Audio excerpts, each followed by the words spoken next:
So I think that's probably the real challenge for all businesses to crack, and I think we're doing a couple of different things. Firstly, we are recruiting some more women in from external companies into some quite senior, sort of mid-level and senior level roles, so that we start building up our pipeline of really strong, talented females with diverse backgrounds. And then secondly, I think at the more junior levels, whether it's kind of in apprentices in BT Sport or in BT TV in junior level management roles, we're trying to make sure that there are some females who get given really great challenges. I've got some people who are in their mid-20s who I've given small businesses to run, to give them a chance to actually step forward and shine. And then I think the third thing for me is supporting women through maternity leaves. It's a really difficult time for a lot of females. It's a time when you need to help guide them as to whether they should stay away a short period of time or a long period of time, but to do what's right for them.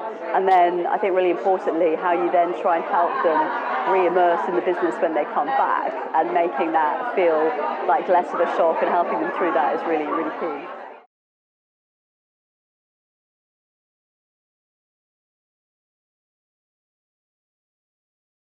I think in honesty it was actually quite a brave and big move for BT to hire a female to run a sports business, particularly a challenging sports business, because without a doubt, while there are a lot of great females in sport, as we've seen in this event we've just been at, it is not probably a sector which so typically has senior females, in key management roles. So I think it was a really great move for BT to do that.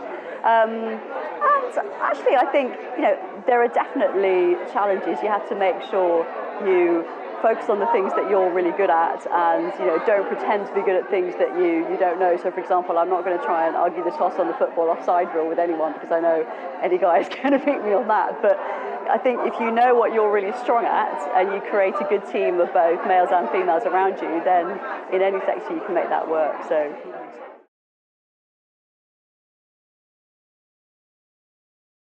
Philip Hampton just then gave a really great tip, which is women need to be better at learning to wing it in order to make it through. A lot of women will try to do their homework on everything, and I think the more senior you become and the more you've got to multitask very rapidly from one meeting to another, one event, one speech, etc., you've got to be able to operate very quickly and accept you can't do all your homework on everything.